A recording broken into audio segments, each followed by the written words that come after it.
You're over 65. You live alone. You feel even more alone. You're in a high-risk group for COVID, and you can't get the vaccine until, well, you can't. When can you actually get the vaccine? And I'm confused here. I thought President Trump's supporters were all about protecting Portland's federal building from violence and vandalism. Wasn't that like a whole thing for months? But now, we got this guy actually opening fire on the building. Also, what is going on with some of our local lawmakers? We've got one riling up crowds like this, and another letting those riled up protesters into the state capitol. Here's the story. Hey, and I'm Dan Haggerty. Thanks for being with us here on a Monday. We want to hear from you. All the typical ways, email us at thestory@kgw.com. You can use Facebook and Instagram. Pretty much any way you want to try and get a hold of us, use that. A lot of you have been, because there's been so much going on and so much to talk about and so many things that you're interested in. And I've been reading a lot of your emails. I read a ton of them this weekend, and I noticed a lot of you are concerned with the state giving out the vaccine priority to teachers instead of older Oregonians. I'm talking about people who are older than 65, over that age, people who, for the most part, live on their own, not folks living in long-term care facilities. And of course, as we've been talking about this entire process, that those older people are most likely to get really sick if they get COVID or die from COVID. Eleanor emailed me and said, "Hey Dan, as an 80-year-old with more than one comorbidity, I was excited to be classified as 1B by the CDC. I even optimistically bought a plane ticket to go visit my grandchildren during the school break in Boston in April. Then Governor Brown moved me down and placed school teachers in my place." And Pete says, "It is disheartening that our great state can't get it together to vaccinate the 65-plus-year-old population or move to the 1B group after a month." We also heard from a 77-year-old woman, and this is a woman who, frankly, doesn't think that she'll survive if she gets COVID-19. I guess, what was your reaction when you heard that teachers were going to be put in front of 75 and older? It was really depressing, like being hit in the gut again. And the recommendations from the CDC are that seniors should have priority, either at 70 or 75, because we are the ones who die. Look, that's pretty blunt, but it's also pretty true. Okay, more than half of all Oregonians who have died of COVID were 80 years old or older. And then another quarter of all those deaths were people who were in their 70s. I talked to Pat Doris about when people in this older age group, maybe I'm talking to you, maybe I'm talking about your parents or your grandparents, but when will they get their shots? Pat, let's just start with let's get right to the meat and potatoes of this. If I'm 70 years old and I have an independent life and I go out and get my own groceries and I do all that sort of stuff, where am I in line? When can I expect to actually get a vaccine? Well, it's a good question. It's going to be a while. I asked the OHA that specific question because they will be in Group B, and they're going to be behind the teachers and the staff in Group B. The OHA did not have an answer. They just didn't respond. I did some back of the napkin calculations, though. It's been about 25 days since our first shot. There's been about 89,000 people vaccinated so far. They say there's about 400,000 people in this first group. So it's going to take, if it goes as slow as it has so far, it would take about 2.5 months to work through 400,000 people and start on that Group B. And then you, as a 70 or 75-year-old, would be after the beginning of that.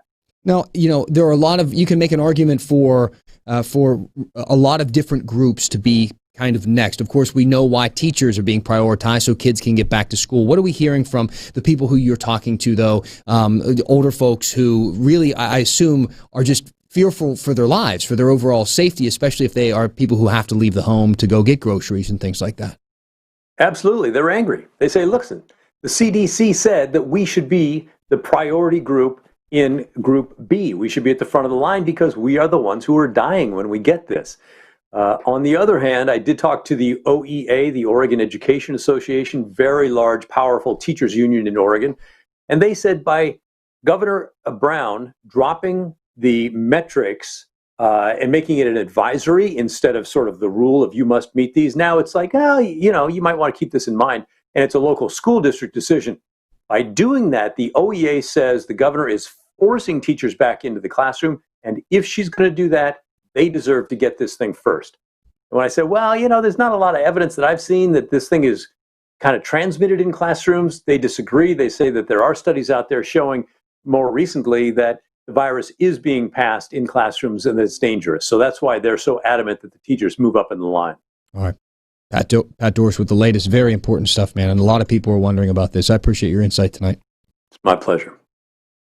Now let's take a look at vaccines, right? How many people are getting the vaccines? What's the goal here? So yesterday, a little bit more than 5,400 people got their shots. Keep in mind, the governor says that we should be vaccinating 12,000 people a day. That's the benchmark. That means if you subtract if you would carry the one, I'm not great at math. The point is it's not even half, all right? But when the governor said that to hit that 12,000 a day goal, that isn't until next week. So we're going to keep checking in on the progress each and every day. Meanwhile, it is big story time. Now, earlier tonight, Homeland Security Secretary Chad Wolf resigned, considering everything that's going on. You probably remember Wolf from his days describing Portland's unrest to the rest of the country, namely the nightly clashes with officers outside of the federal courthouse in downtown. And for weeks, Wolf and the president and his supporters condemned activists and rioters on the left for the damage and assaults on officers, which is why this next story may confuse you a bit or underscore the extremism that we're watching unfold after a pro-Trump far-right Oregonian actually opened fire on that building this weekend. Here's what we know from Kyle Aboshi. Surveillance cameras captured these images of Cody Melby firing a handgun at the federal courthouse in downtown Portland, according to prosecutors. The 39-year-old is facing state and federal charges in connection with Friday's shooting. No one was hurt in the attack. According to court records, the Beaver Creek man climbed over a temporary security fence put up last summer to hold back racial justice protesters, then fired 5 rounds, hitting the building and plywood protecting it. Jail records show Melby had been arrested just 2 days earlier following a Stop the Steal rally outside the state capitol in Salem. State troopers say they found him trying to get into the protected Capitol building, and he had a gun.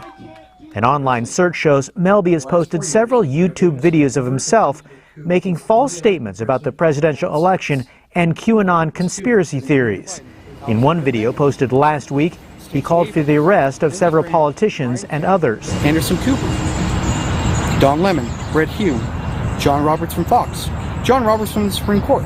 For those people who have been paying attention, this is not surprising and this is not new. Dr. Sam Jackson, an expert in far-right extremism at the University of Albany in New York, said the escalating violence we've witnessed in Washington, D.C., Salem, Oregon, and downtown Portland can be attributed in large part to President Trump's rhetoric, and he fears the violence could escalate. I think that local officials should be very concerned, and they should be thinking proactively about what steps need to be taken to mitigate any potential violence and to respond quickly if unexpected things happen. After his arrest outside the federal courthouse, security found Melby carrying a loaded gun and a switchblade knife seen in this photo. My husband, Cody Melby, is a wonderful man. Reached by phone, Amanda Melby told me she and her husband have 4 kids. She went on to explain he's an Army veteran who was with the Oregon Army National Guard and has struggled with mental health issues, including PTSD. This is extremely distressing on them, and they are having a hard time. Melby's wife, also a veteran, would like to see the country heal. We need to have grace. We need to have love and kindness for each other, and we need to find a way to come back together. Kyle Aboshi, KGW News. Now, you might recall that during the riots at the U.S. Capitol last Wednesday, a mob also breached the Washington governor's mansion in Olympia. And because of that, the Washington state legislature opened its session today with what state police say is the largest show of security on the Capitol campus in state history, like a big fence right there that they have going around the State House, and 750 members of the National Guard to stand there and guard it. In WSP's own words, it serves 2 purposes: for protection and to send a message about our democracy, though I'm not quite sure what that message is, because a fence surrounded by troops around the State House more aptly symbolizes the threat to our democracy, not our ideals. But troopers did arrest 2 people this morning. But the protests did stay mostly peaceful. Now, Oregon's legislative session doesn't start until next Tuesday, but they're already ramping up security, of course. House Speaker Tina Kotek told us that they've been updating safety training for members all this week. The Oregonian is reporting that doors with glass windows on the east and west sides of the Capitol have been replaced with windowless metal doors. Lawmakers were there today to take their oaths of office, but because of the pandemic, they're mostly working remotely for the beginning of the session, which will make it easier for them to put some of these security measures in place. Though, I will say, glass doors and metal doors are just as easy to get through when someone opens them for you. And that's what happened last month when violent demonstrators forced their way in. First, through a door opened by Republican State Rep Mike Neerman. You see, it was caught on surveillance camera. You watched it happen. Then later, they tried to smash their way in, breaking a window, kicking doors, and then spraying officers with chemicals. Now, we have just learned that House Speaker Tina Kotek is calling on Neerman to resign because of this. She also took away all of his committee assignments and is fining him $2,000 for the damage from the riot. And last Wednesday, more pro-Trump extremists gathered at the Oregon Capitol at that same exact time as the riots in D.C. It was much calmer, of course, than what we saw happen at the U.S. Capitol. There was no security breach here, but Roseburg Representative Dallas Hurd got some heat for riling up the crowd. You see the video. He called his Democratic colleagues the, quote, enemy of the people. Now, keep in mind, this was happening while the insurrection was happening in D.C. in front of the building that was recently attacked with similar motivations, as you just saw. And this week, he's got himself involved in some more controversy. The News Review in Roseburg reports he's backing an anti-lockdown group that's been targeting people who make OSHA complaints. And we think this story is worth your time. And it's some great local reporting. Now, apparently during a church service of all times in December, Hurd encouraged people to file public records requests for the names of people who complained to OSHA about businesses breaking COVID restrictions. The group Citizens Against Tyranny started then publishing those names on their website, calling them filthy traitors. So who were these filthy traitors? Well, they were two women who were senior citizens in Douglas County, and they felt targeted by this whole thing, and it probably made them pretty nervous, and one of them even went ahead and called police. The group then took down the names after a News Review reporter started reaching out and asking for comment. You can check out this whole story on the Roseburg News Review's website. So, where are we at this point? We got at least two Republicans in the Oregon legislature, seemingly in one way or another embracing a bit these extremist views and really leaning into the Trump side of the Republican Party, even with the president leaving office in just about a week. So I talked to KGW political analyst Len Bergstein about the consequences that we could see with our local elected leaders acting this way. It's shocking and frightening. Certainly the actions caught on tape for Neerman were seemed to be inexcusable, and people, I think the leadership of the legislature coming down on a ton of bricks on the language used by, as you say, Senator Hurd, and somehow kind of like making this a religious crusade. What used to be kind of a Democrats versus Republicans or conservatives versus moderates or whatever, it entered a different phase with that kind of language. It's got to be stopped. People have got to kind of stand up and say that's not acceptable in Oregon, in part because the more it sounds like we're willing to surrender to that kind of rhetoric and that kind of activity, the more people around the country who really do want to use state governments as staging grounds for insurrection or to help break the system, make assaults on our democracy, the more they're going to say, well, yeah, maybe Oregon's ripe for this as well as some of the other crazier states in the union. So we really have to respond immediately to it, and there has to be a resounding, kind of message that says that's just not acceptable in Oregon public arena. Part of these problems, I think, Dan, is that there's not a lot of modeling behavior right now. There aren't a lot of thought leaders on the part of again, in this case, the Republican Party. They don't have statewide elected leaders. Their main statesman, Greg Walden, is kind of like going off stage. And so it's tough, I think, for, Republican office holders to kind of find some behavior that they can model. Not to mention, there's work that has to be done, really, at this point. We got Oregon's legislative session starts next week, okay? Len and I talked about that as well. It's a long session this time around, so we expect them to be tackling a lot of really big issues. And we're going to get into that more a little later this week. Capitol Police were not prepared for an insurrection, but a veteran Oregon congressman was, complete with bear spray and a baseball bat.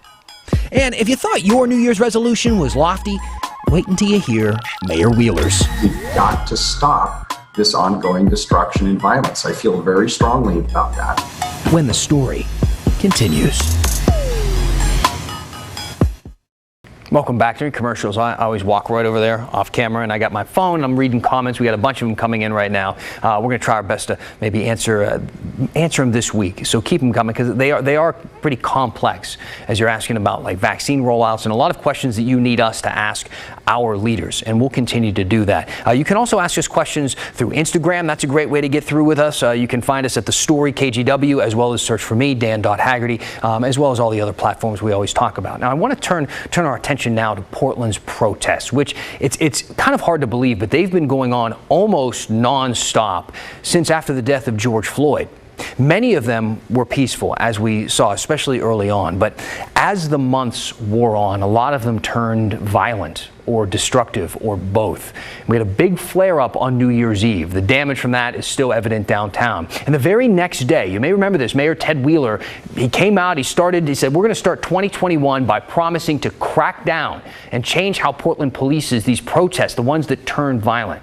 Now, ever since then, we've been really wanting to talk to him to learn the ins and outs, really know the specifics about what he meant and when that might happen. Now, this morning, he agreed to talk to our Maggie Vespa, and a few hours later, she sat down with me to walk me through what we learned. Okay, Maggie Vespa joining us now, and I'm pretty anxious to hear what you have to say after your discussion with the mayor, because the last we heard from him was New Year's Day, and he had some really tough talk about how he was planning on handling violent demonstrators and violent protests and things of that nature. What did you hear from him today? Right. He had that press conference on New Year's Day, and in that press conference, he basically laid out a list of goals as far as combating what he called anarchist violence in Portland and frankly across Oregon. Among those goals, he said he wants to see police officers have more tools to investigate protest-related violence. The mayor wants state lawmakers to pass new laws, upping penalties for those who repeatedly damage buildings or businesses. And he wanted to meet with federal, state, and local law enforcement agencies to kind of coordinate on how to hold people accountable who come to protests, frankly, just to cause damage. And so we'll start with that last point, because a note here, that meeting with law enforcement agencies actually happened last week. Has tangible progress been made after you made that very public call? Yeah, thank you. So I have convened with federal, state, county, and local law enforcement. We have worked to identify ways that we can be more effective in terms of making arrests and collecting evidence and prosecuting and holding accountable those who are engaged in criminal destruction. There was an honest admission in our first meeting that some of the tools that we use in law enforcement have not evolved as quickly as some of the tactics being used by the groups who are engaged in this kind of activity. And I think there's a commitment here that going forward we need to collaborate more, but it's going to take some time. Okay, I'll be honest with you though. I'm hungry for details here, and I feel like I'm not hearing many details. How satisfied were you with that answer? So it was definitely more details than we got on New Year's Day. But I mean, point blank, you're right. That's not a tangible plan. And it's been more than a week and a half since we had this press conference where the mayor said he really wanted to crack down on these protests. You heard him say in that soundbite that things will take time. It's obviously not what business owners and others downtown who are frustrated want to hear. It's also worth noting that there's been no talk from Oregon state lawmakers about upping penalties, passing new laws to up penalties for those who are charged with repeatedly damaging property. So really no tangible progress on that point either.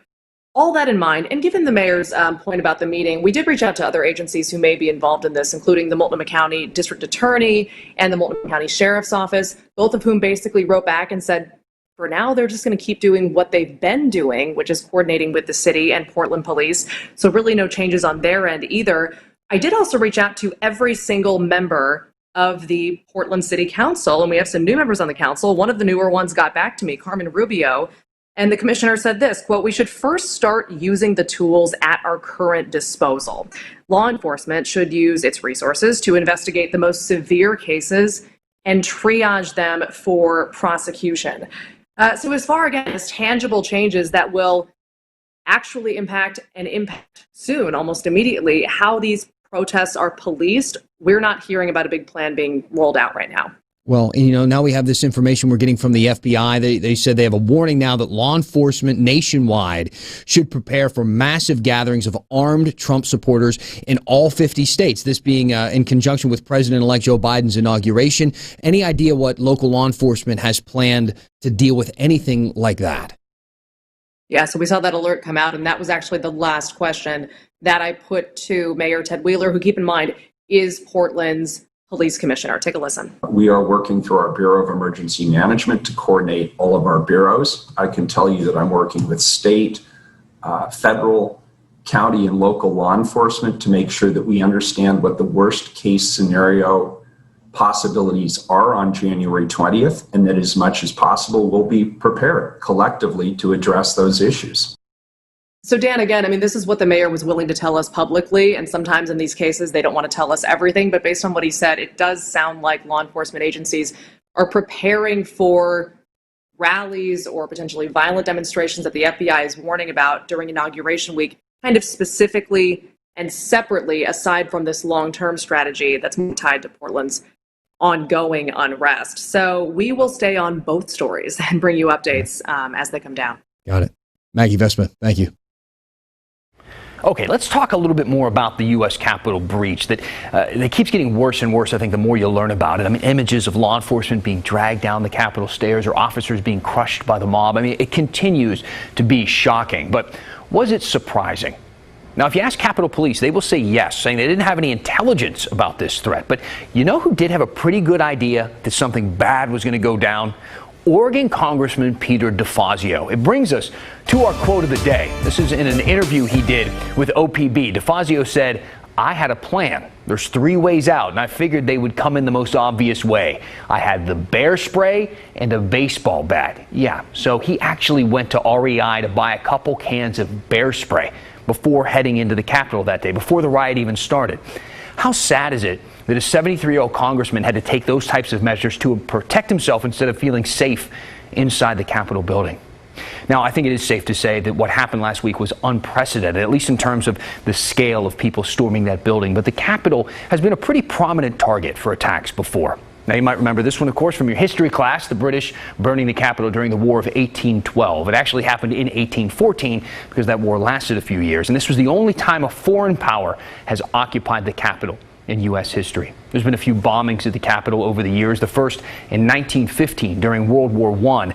A German professor set up a bomb in the Senate's reception room. He was angry that the U.S. was supporting Britain against Germany in the war. In 1954, a group of Puerto Rican nationalists, they shot into the House chamber. 5 lawmakers were hurt. None of them died. The attackers had Puerto Rican flags over them, and they called for the independence from the U.S. They were all arrested, but eventually pardoned by President Jimmy Carter. In 1971, another bomb was set off in the Capitol. The militant left-wing group Weather Underground claimed responsibility for this, saying it was a protest for the U.S. invading Laos. The group also bombed the Pentagon and the State Department in the 1970s. Another bombing happened in 1983 by a different radical left-wing group, this one called the Armed Resistance Unit. This was again over U.S. military involvement, this time in Lebanon and Grenada. In 1998, 2 Capitol police officers were shot and killed by a man who opened fire inside the building. He did walk through a metal detector to get inside, but just started shooting as soon as the alarm started to go off. And we do have to talk about 9/11, because Flight 93, the plane that went down in that field in Pennsylvania, was believed to be headed to the U.S. Capitol. Security measures were beefed up after that and have been ever since. Of course, one of the main reasons why people are looking so closely at what happened last week and wondering how it could have happened in one building that's supposed to be one of the most secure in the country. All right, I know you got your phone in your hand. If you don't, you're going, where's my phone? It's supposed to be in my hand. It's your last chance to send me a comment. Use that hashtag HeyDan. We'll read a couple of them after we finish the story right after this. All right, I'm being told I talk too much, and we're already like over schedule. We've talked for too long, like a minute past. I'll read one tonight. James Yarger wrote in and said, "Hey Dan, Portland VA is vaccinating senior veterans over the age of 75. As we were talking off the top, trying to figure out when are people in that age group going to be classified and ready for the vaccine, considering that teachers have now been put ahead of them. So the VA works a little bit differently. They are directly in the pipeline from the federal government to the VA. So that is why they're on kind of a different schedule. For the rest of us, for the average person, it goes from the federal government to the state government and then being distributed in Oregon to the hospital. So I hope that kind of clears things up. They're working a little bit differently than the majority of people when it comes to getting vaccinated for this virus. Keep those questions coming. Keep using the hashtag HeyDan. That's the story for a Monday. I'll see you back here tomorrow.